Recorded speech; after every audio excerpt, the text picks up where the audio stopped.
with, for example, a bunch of companies in the e-commerce, crypto, electric vehicle space, basically to look at where their business strategy wants to go, and then assessing markets like India, Mexico, even the United States to say, look, here's what market expects of you. And if you drive your business in that particular direction, you're going to have what we call a stakeholder multiplier. Where it's not just your shareholders and the government, which are end up becoming your allies, but local community, et cetera. So it's beyond CSR. Basically bringing reputation to the core of the executive suite is how we do that. And then I also run the Pakistan initiative at the Atlantic Council, which is a DC-based think tank. All right. So we started that last year. I joined in November.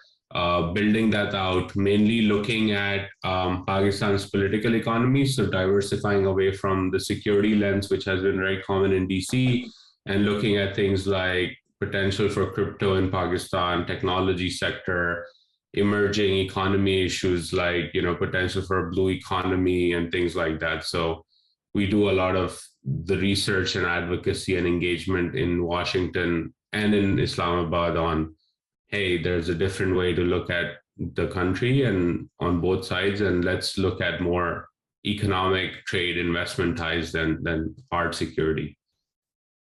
Okay, excellent. Very good. Excellent. So I'm excited for this conversation. It's something that, I grew up hearing a lot about Thar Coal, and I'm glad that it is expanding, it's rocking, and you and your team are playing an excellent role in that. So the way the format works is I'll quickly introduce you, talk a bit about what we're going to discuss in the episode with you, and then we'll jump in. And I want to start with sort of, having you explain the journey of this project from 92 to today. Like a lot of us grew up hearing about this, that Thar was something that was going to be a game changer, but it was only a few years in the past that it became operational and the impact is being seen. So we can start with that and then go into expansion, what's next, the third area, etc. Does that work? Yeah, perfectly fine. And how much time do we have? We have about 45 minutes. We can go longer if you want, but I try to keep them at about 30 to 45 minutes as a conversation. Because maybe I would like to keep it crisp and keep it close to 30, because then audience, they start to drop, and nobody today in this generation will listen to anything even more than 18, 20 minutes is too long. Yeah. So unless we can really create some excitement to keep our audience glued to the screen, even 30 minutes is going to be a challenge.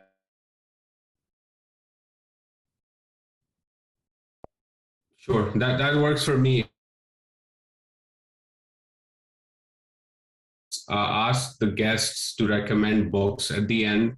So just something if you want to keep in the back of your mind, and it can be on any topic, but it's something that audience usually enjoys.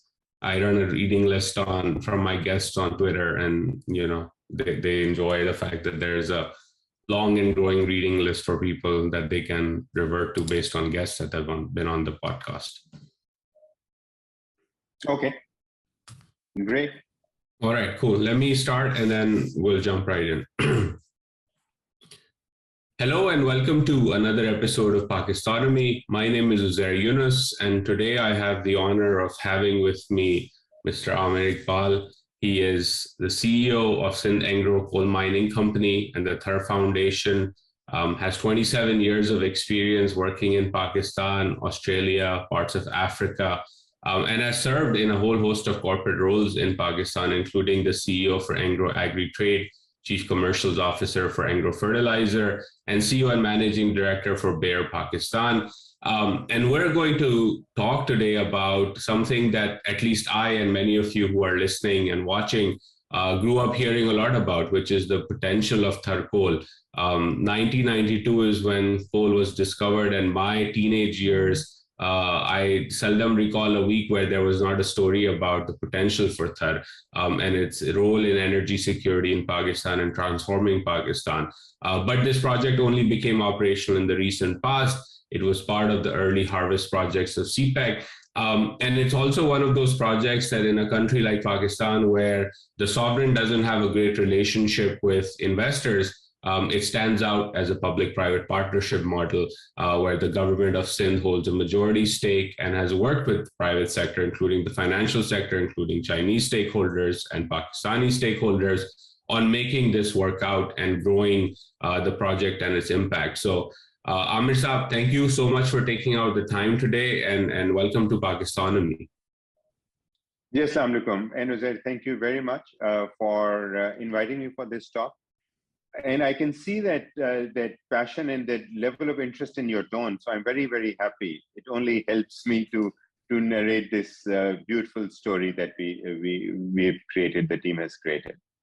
No, so let's jump right in and maybe have you explain how something in Thar, an area that in popular imagination is considered very backward, obviously has a lot of its own unique social challenges, which we'll get to later on in this discussion.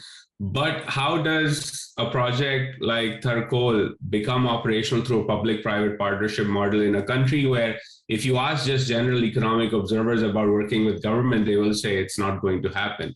But Thar stands out as the success story. So how did this come about?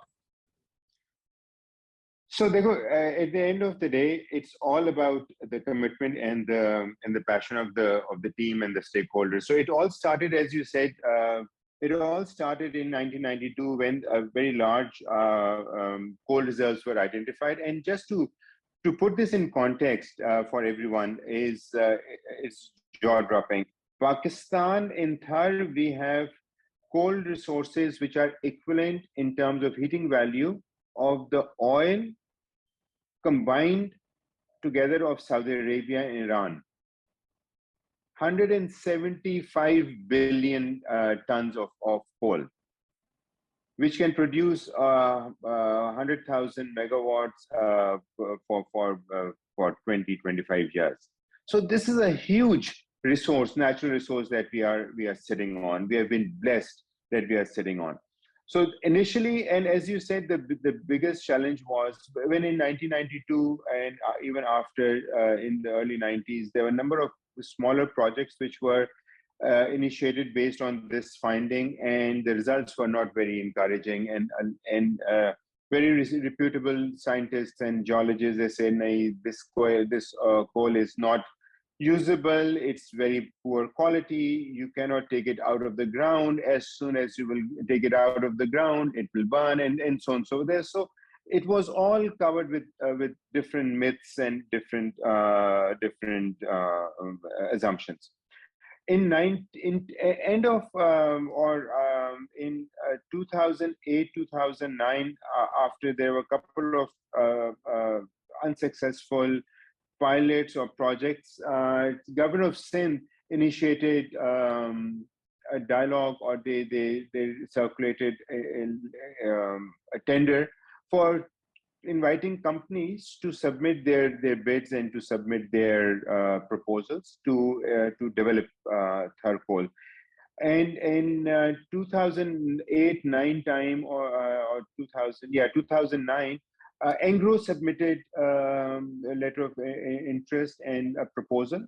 And the basic concept was that Anglo believed that they have the capability, or at least they have the appetite to take that risk. And if that risk deliver, it can really help Pakistan solve one of its core issues of energy. A joint venture was signed in 2009, 2010, and that is where this journey really started. At that time, our teams, and we still have those people in our team that they used to go to Thar, and they would set up tents and stay there at night to start exploring coal. So anyways, so we started working on this in early 20s, and in 2015 we started the first digging of the first hole, and then everything is history. In 2019 we started our commercial production in July. So next week we are going to be, mashallah, say 3 years in operations, in successful operations. Now, Zed, you specifically asked a question about our experience of this PPP. So this is a very interesting setup. So we have, on one side, we have Government of Sindh, which has almost 54% share in equity. Then we have Engro, we have House of Habib, we have Hubco, and we have Habib Bank. So on one side, we have some of the best and the biggest, most trusted corporate sector names and their wisdom and their resources. And on the other side, with us, partnering with us, is Government of Sindh. And so far, this collaboration, this partnership, this JV has really worked very, very well.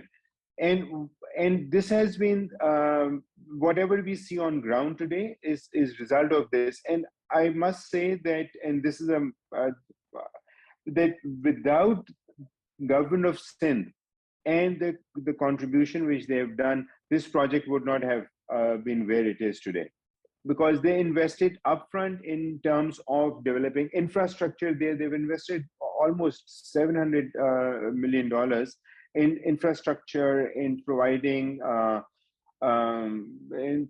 land, in developing policies, developing Thar Coal Energy Board. So a very transparent, independent board. So far the experience has been very, very good. Alhamdulillah. That's amazing to hear. And you know, I was doing some research and reading on what's next in this project, right? And there's a lot of talk, particularly right now, about this resource that Pakistan has been blessed with, about leveraging it to solve some of the energy security challenges, import reliance, etc. And then there was articles about how increasingly Thar coal may be used at other power plants, transported through rail links or highways, etc.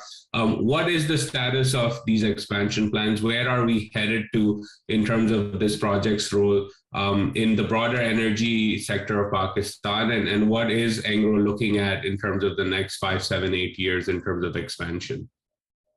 Okay, so first of all, if you look at it, for the last 3 years, we are providing coal to one plant, which is Engro Power Thar Limited, which is a mine mouth plant of 660 megawatt.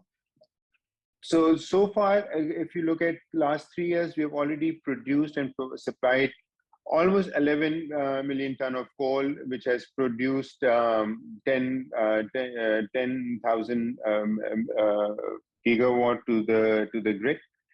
Now we have 2 more 330 plants coming up at the mine mouth within this, by end of this year.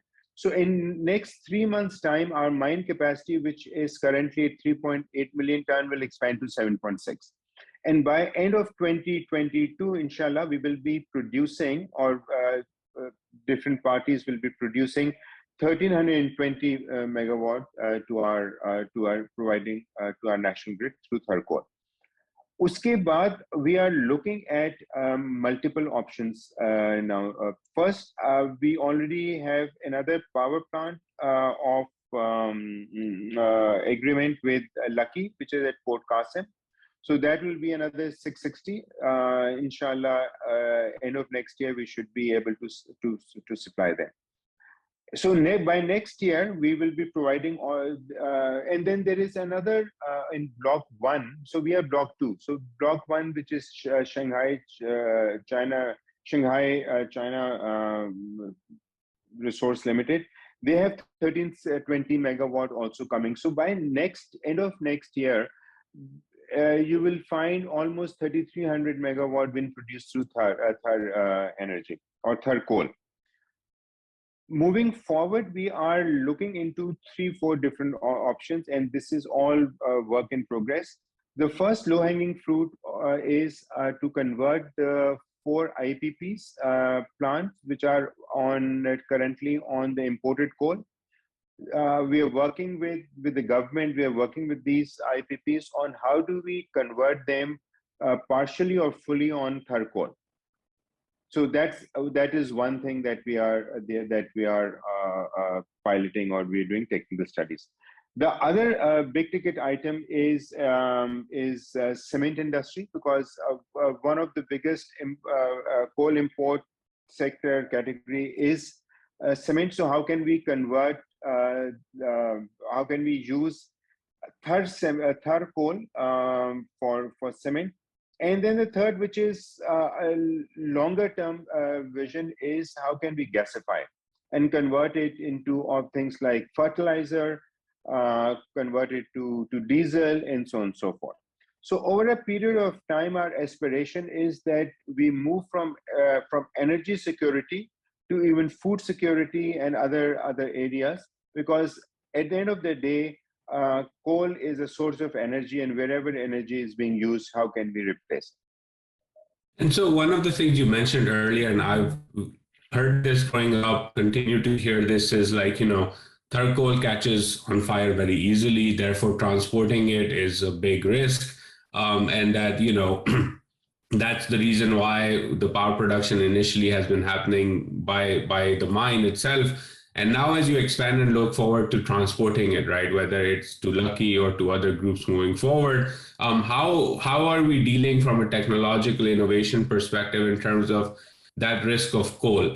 Because again, it's something that you hear consistently on the media, and I would love for you to sort of demystify this thing for our listeners, because there's two things with coal, particularly in mainstream debate, that come up with Thar. It's about this issue. And second, it's like, hey, this is environmentally not feasible. The world is moving away from coal. Why is Pakistan going towards coal at a time when the world is abandoning it? Which again is not true. Even Germany just recently announced, because of the crisis, they're going back to coal.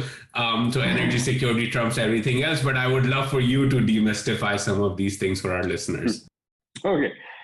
So I think this coal. So let's understand, this coal is lignite. So a lignite coal is not the best quality coal. It is a lower grade coal, and it is relatively a younger coal.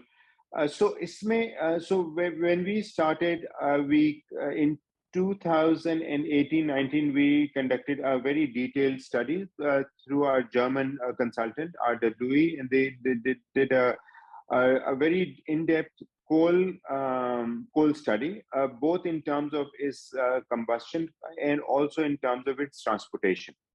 And the result was very clear that it is, this myth of transporting is not correct. Say after so after our initial technical study, and then we did some trial. But just to give you a comfort, last year in 2021, we transported almost 288,000 tons of coal to Lucky at Port Qasim via trucks, and there was not a single incident where it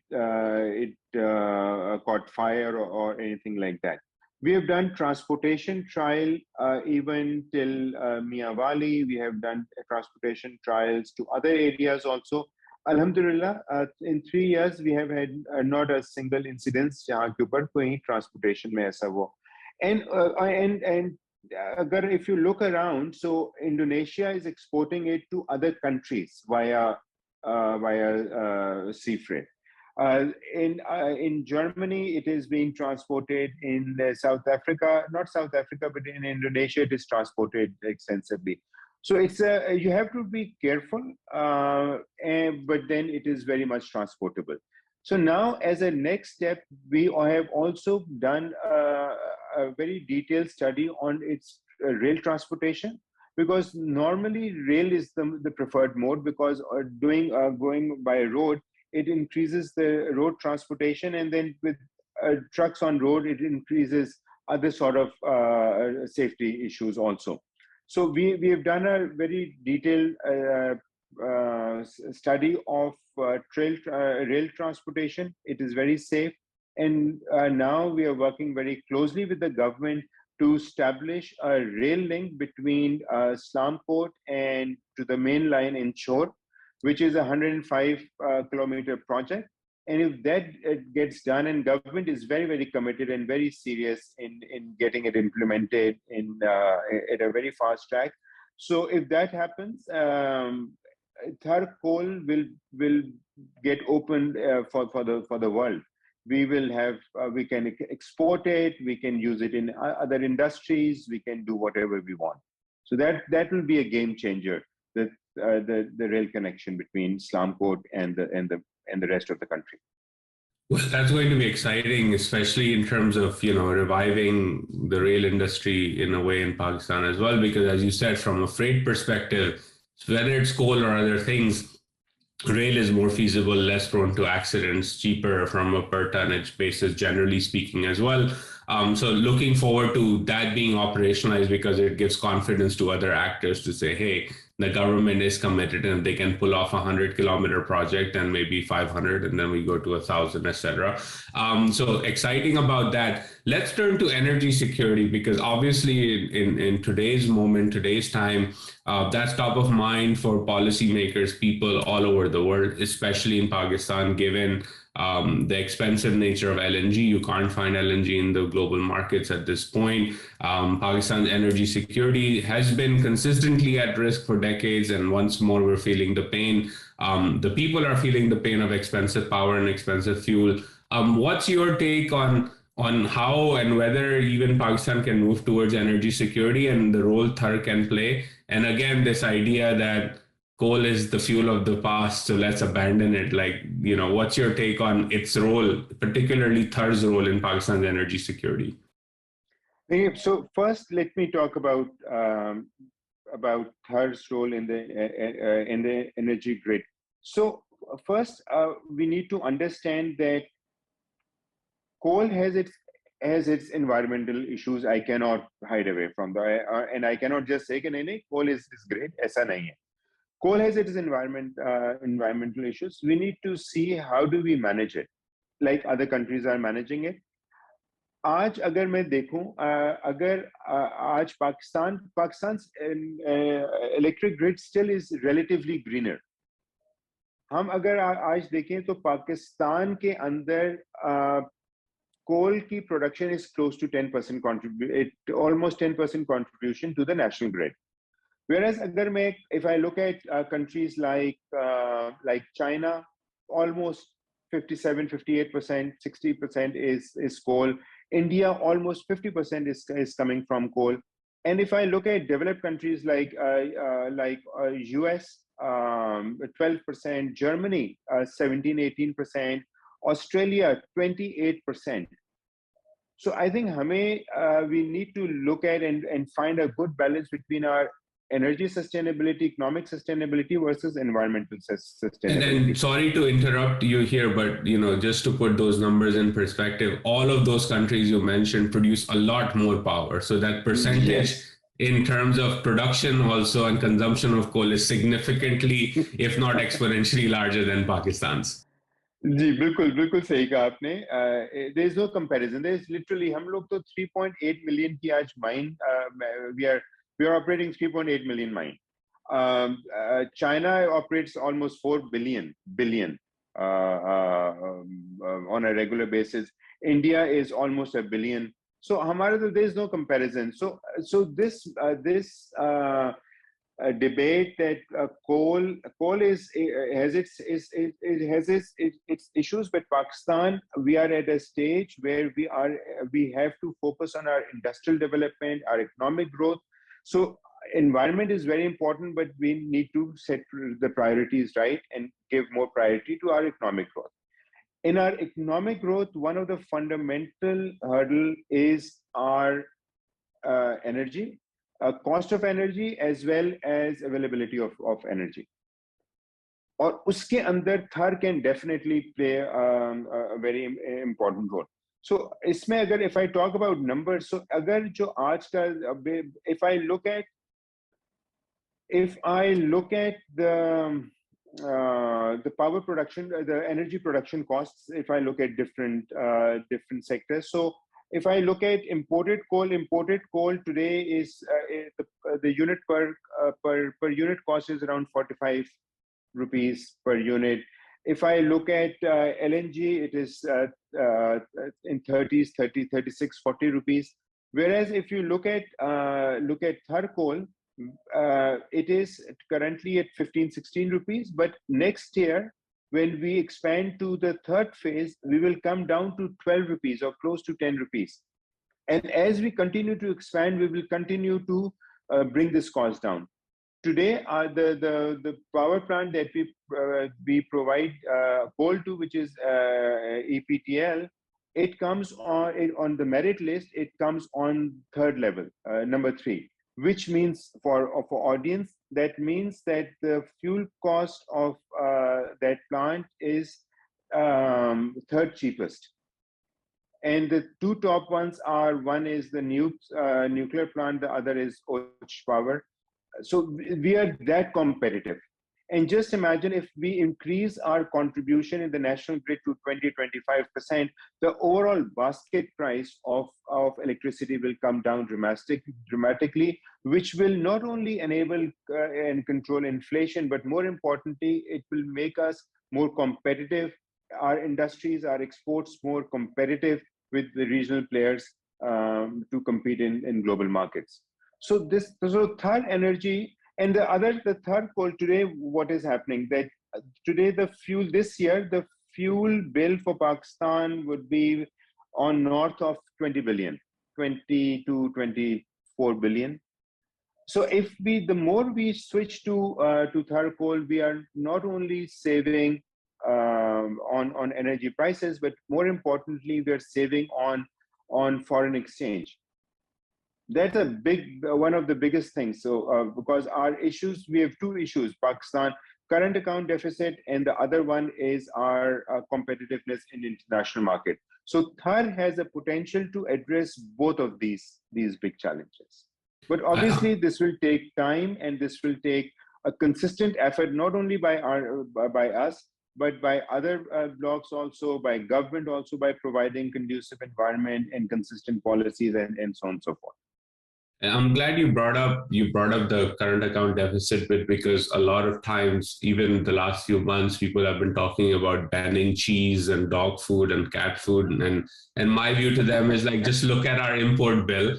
It's mainly 3 big components: machinery, which any developing country needs; pulses and agricultural products, which we can have an agri-food security policy to begin growing some of these things, which includes palm oil and pulses majorly.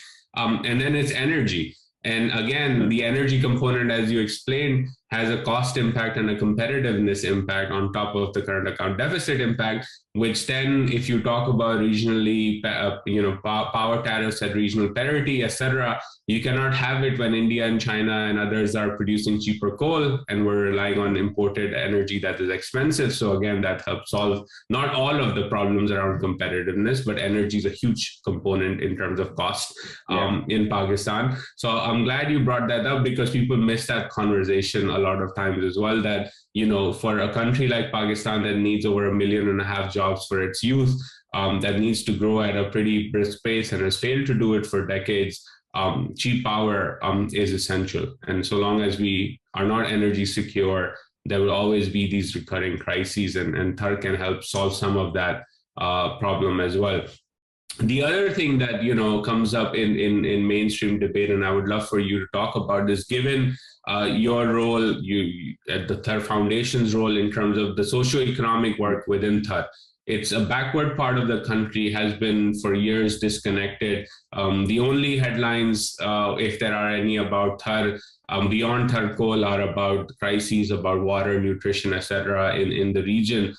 What has been your organization's approach to working with the local community in Thar about empowering them, giving them development, and especially as it relates to empowerment of women and job creation for them? A very interesting question, and thank you, because that is really what one of the most exciting part of my job is the contribution that we are doing in Thar. And so if you look at Thar Parker is one of the has one of the lowest HDI in Pakistan. I think in 114 districts, Thar Parker is 109 or 110th in ranking. So one of the lowest. When you think of Thar, you think of drought, you think of children dying, you think of peacocks dying, and so on and so forth. So when SECMC started this operation, we knew that our success is based on the community engagement and our acceptance at the community level. That was our going in premise. And the model that we followed was a model where we said we will invest in CSR, we'll invest in community first, and then we'll do the business later. And the result of this is that we did upfront investment in community, whereas our project came on commercial production in 2009, whereas Thar Foundation has been working since 2015-16 on ground. So what are our priorities over there? One of our biggest priority has been job creation. So when we started the project in Pakistan, there was very little know-how or the skill set of open pit mining. There's an open pit mine, there's not a tunnel underground mining, so this is a very different ball game. We started with Chinese contractor with a lot of Chinese workers, but over a period of time we have moved, and today we have almost 70% of the employees are local slum port and broader areas. We have invested in developing their capability and capacity through initiatives which we have done ourselves and through our collaborators. And over a period of time, our vision is that we will convert all the operations on ground with Pakistanis and with majority from Sindh. Similarly, we have invested. If you look at our portfolio, we have invested in. We have a full hospital there, which serves almost 25,000 to 30,000 patients every year, completely free of cost, including the medicines, and we are expanding on it. We are adding new faculties, we are adding new facilities over there.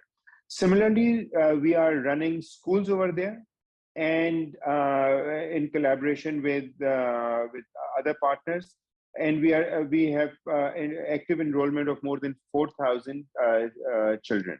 And you'll be glad to hear that almost 40 to 50% of this enrollment is girls. And we provide them not only school, we provide them curriculum, uniforms, transport. To a great extent, we provide them transportation also. It also has created jobs because most of the teachers are local teachers. We run livelihood programs. We run other community engagement. You will be surprised that working with government of Sindh during the COVID period, Thar Parker had one of the highest vaccination rates in the country, and we got special award from the president of the country. It was an initiative by government of Sindh. We just supported them. Similarly, things like polio drive, hepatitis drive. So over there, a change is coming. We are operating our reverse osmosis plants where we are providing clean drinking water to almost more than 30,000 people over there. Now coming to women empowerment. So 2-3 big initiatives. Very excitingly, when we started the project, we identified that mostly women stay at home, and maximum they do is they either go out to fetch water. So most of our RO plants are today operated by women, local women. Similarly, we did another program which was recognized globally. We have these big trucks, dumper trucks, through which we transport coal from our site to energy plant. So these are now being run by local women. So we have trained almost 75 women, and these are huge trucks. These are not cars. These are big trucks, and they're operating successfully with zero incidents so far. And we will continue to build on it. They operate. We have a full mechanism where they come in the morning. We have a transport. They come to our site. We have even started daycare center for them.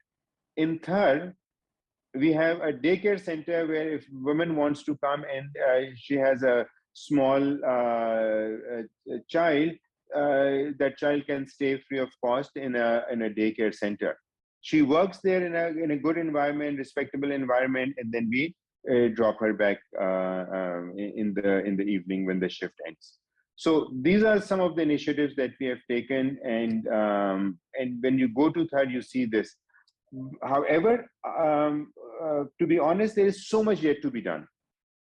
There is so much yet to be done because, as you said, Thar is a very backward area, very underdeveloped area. Although we have invested substantially, and we are committed that we will continue to do that. Well, that's great that, you've taken the initiative in terms of leading with community engagement first, and there's a lot of impact already there. And one hopes that as things expand, that impact is seen in terms of the growth, job opportunities, and the economic development of this part of Pakistan as well. And again, it's one of those incidents, right, where we often sort of hear things and stories that perhaps don't jive with the impact and the transformation that's already happening, and one hopes that momentum continues. Speaking of momentum, you've sort of talked about expansion, where we headed, energy security, etc. From your perspective, obviously, you look at a lot of risks brewing not only in the Pakistani political economy, but also globally, right? So what is top of mind for you in terms of, as you look at the next phase of development of this project, 5-10 years into the future, what are some risks that you are actively thinking about and trying to mitigate as you pursue this expansion plan? So as we discussed earlier, one of the biggest risks that I see is the continuous advocacy against coal. So we have to ensure that and for expansion, for us it is important because for expansion we need more lending, we need equity, we need funds. And we have already started to experience that the funds in coal are drying up very, very fast. So we have to find innovative ways to fund the expansion through our own resources, through our own financing models, and also prove to our lenders or to our potential investors that what we are doing is we are environmentally friendly. We are following global environmental benchmarks.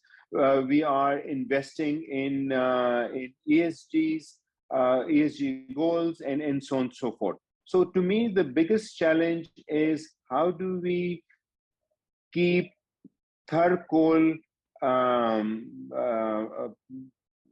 kosher, so we continue to get lending and investors in this.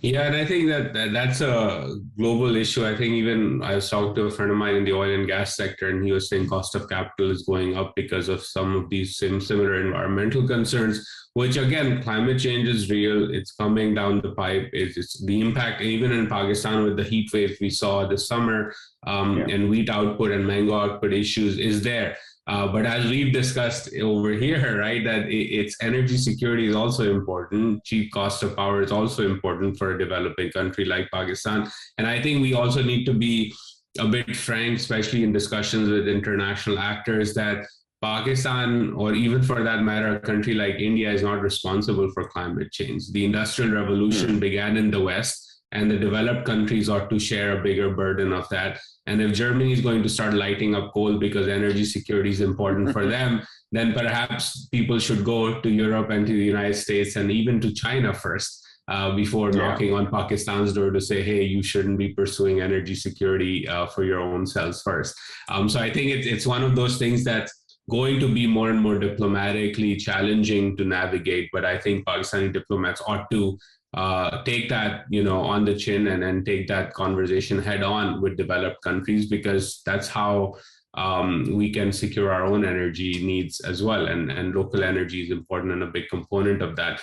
This has been a wonderful conversation.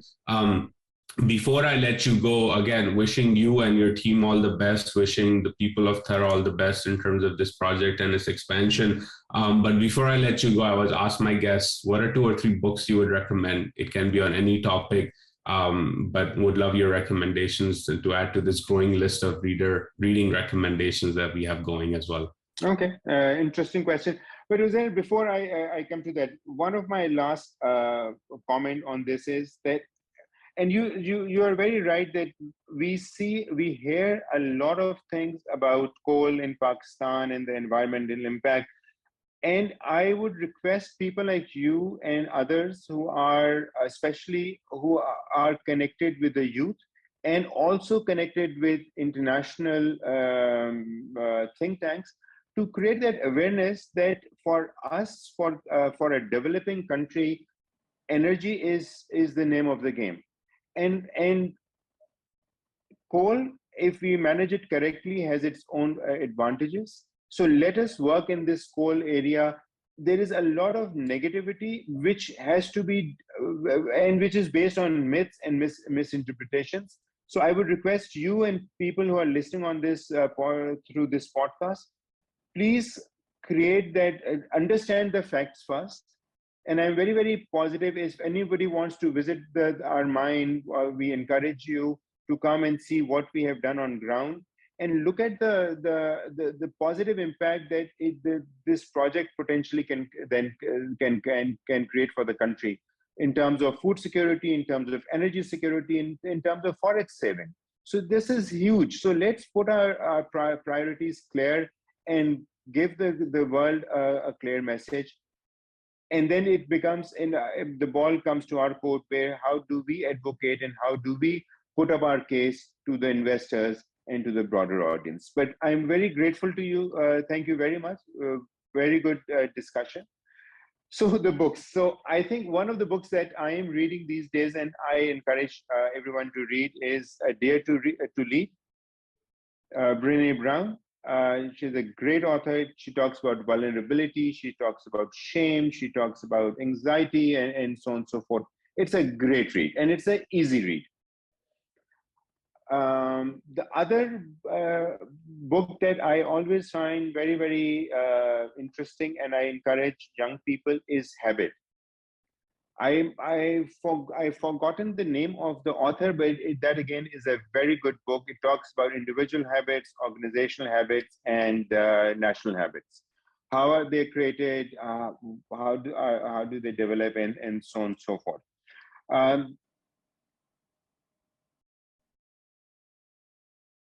Think Fast, Think Slow. That also is that's a little more difficult read. But it's a very, very insightful read. I read it a couple of times before I can really get something out of it. Yeah, Thinking Fast and Slow. I agree with you. It's more of an academic read, but I think it's an essential read, especially for digitally native millennials and Gen Z folks, because in this age of social media and instant gratification, we're just consistently used to thinking fast.